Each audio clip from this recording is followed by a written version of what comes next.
Cześć, dzień dobry albo dobry wieczór. Zależy kiedy to oglądacie, kiedy tego słuchacie. Witam w kolejny poniedziałek. Ostatni poniedziałek maja 2022 roku, ale jednocześnie kolejna część doskonałej współpracy, jaką przygotowałem dla Was wspólnie z kanałem Historia na blachę. Kontrowersyjna i coraz popularniejsza w naszym kraju postać Ernesto Che Guevary na pewno jest warta rozwinięcia w kolejnym oddzielnym odcinku, natomiast dzisiaj w ramach takiej ciekawostki i wspomnianej wcześniej współpracy przedstawię Wam 10 faktów z jego życiorysu.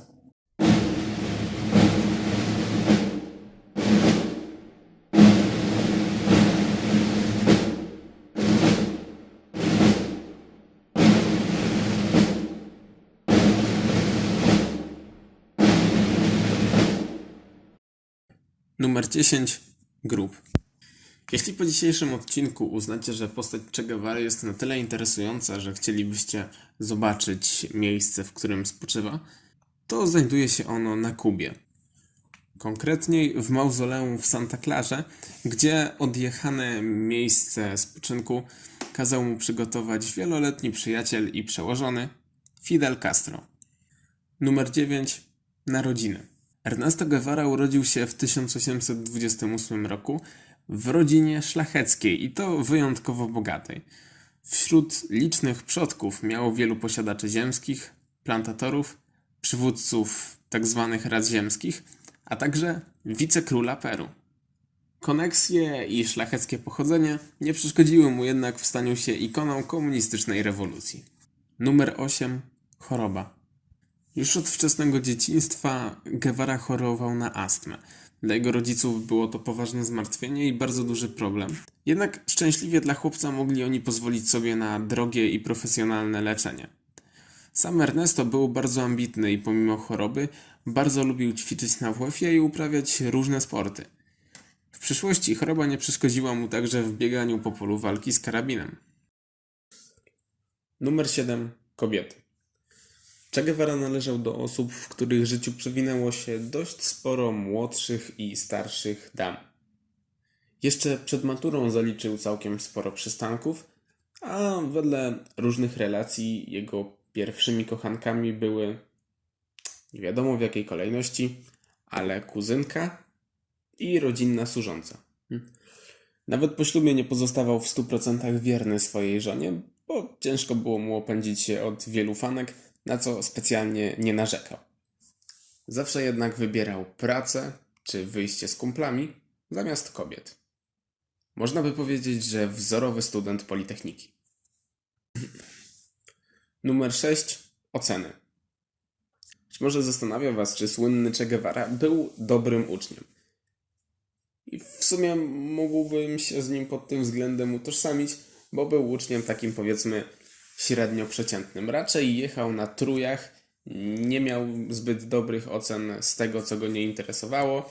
Lubił ćwiczyć na WF-ie, ale za to nie lubił uczyć się przedmiotów, których nie lubi. W sumie to myślę, że zdecydowana większość młodzieży może się utożsamiać pod tym względem z Che Guevarą. Co ciekawe jednak, słabe oceny nie przeszkodziły mu w dostaniu się na wymarzone studia medyczne. Ile natomiast było w tym pomocy jego ojca? Cóż, oceny chłopak miał średnie, a ojca bogatego z koneksjami również. Do tego kwestią otwartą i dosyć uzasadnionymi podejrzeniami jest myślenie, że miejsce na studiach załatwił mu ojciec. Ale jakby ktoś pytał, nie ma na to dowodów. Numer 5. Dzień partyzanta. Jak już wspomniałem nieco wcześniej, Che Guevara utrzymywał bardzo poprawne stosunki z Fidelem Castro, który prywatnie bardzo lubił Argentyńczyka. Dlatego też, kiedy Ernesto Che Guevara został schwytany podczas rebelii w Boliwii, to Fidel Castro, ostatni dzień jego walki, czyli 8 października, ustanowił na Kubie Dniem Bohaterskiego Partyzanta.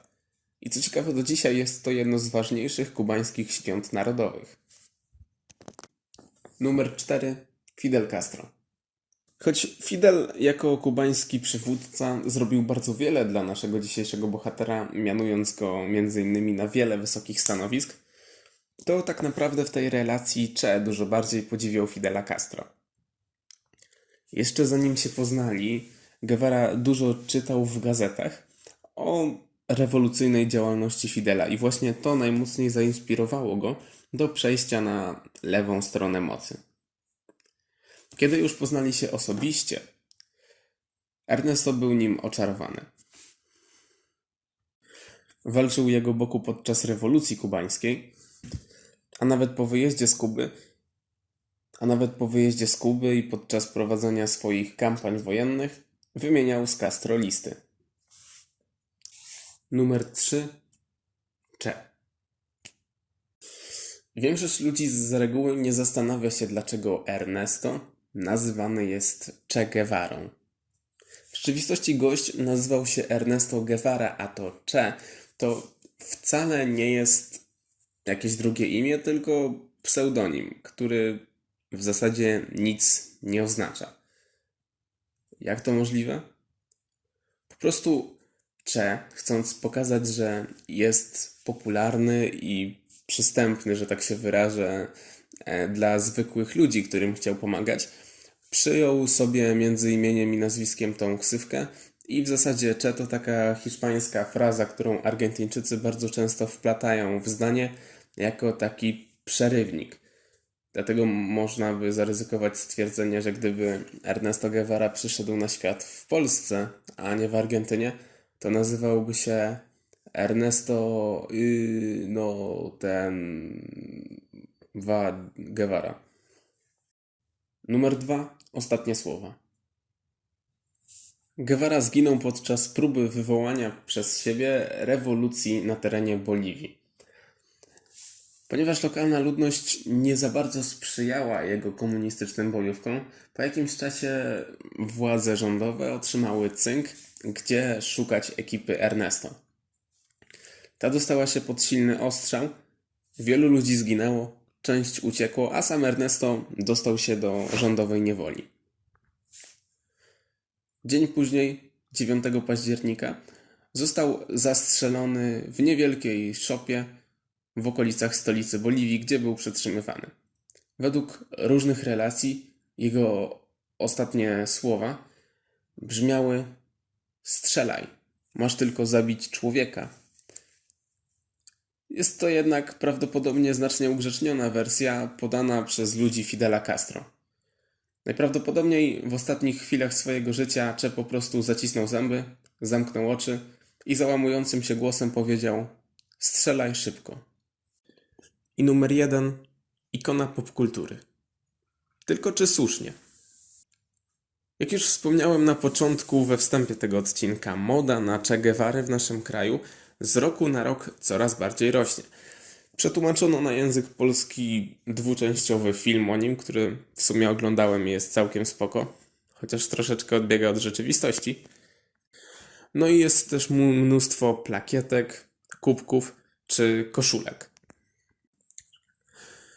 Tylko że niestety bardzo duża część społeczeństwa nie za bardzo zdaje sobie sprawę, kim faktycznie był ten cały Che Guevara, co po prostu pięknie określa mem, jaki w tej chwili widzicie na ekranie. Che bez wątpienia zrobił bardzo dużo dobrego. Leczył ludzi za darmo i idee miał całkiem szczytne. Jednak z drugiej strony odpowiada za śmierć wielu tysięcy ludzi, z czego blisko 200 zabił własnoręcznie. I właśnie z uwagi chociażby na te fakty jest postacią kontrowersyjną. I oczywiście jak to jest przy kontrowersyjnych postaciach, zdania są podzielone i osobiście uważam, że każdy może mieć swoją własną prywatną opinię na temat Che Guevary. Co więcej, w kulturalny sposób może się nią dzielić. Natomiast lekko mnie drażni, żenuje, a czasami jak mam lepszy dzień, to zwyczajnie śmieszy, kiedy na przykład ludzie na grupach na Messengerze, na których jestem, w ramach manifestacji swoich poglądów, wysyłają tego rodzaju obrazki. Potem jakiś gościu trochę bardziej ogarniający temat musi im na przykładzie takich ilustracji tłumaczyć, jaka była rzeczywistość. Ale żeby nie było, że tylko jadę po gejach, to tutaj macie inny przykład. Prywatna rada ode mnie: weryfikujcie informacje historyczne, których chcecie użyć i wiedzcie, kim był gość, którego macie na koszulce. No i przy okazji byłoby miło, bardzo miło, gdybyście mogli jeszcze zostawić pod tym filmem jakiś komentarz, like, zasubskrybować kanał. Dajcie znać, co chcielibyście zobaczyć w kolejnym odcinku. A jeżeli chcecie otrzymać różne bonusowe materiały, to zachęcam Was do odwiedzenia Patronite'a albo wsparcia kanału tutaj na YouTubie. Dziękuję Wam bardzo za dzisiaj, do zobaczenia i cześć.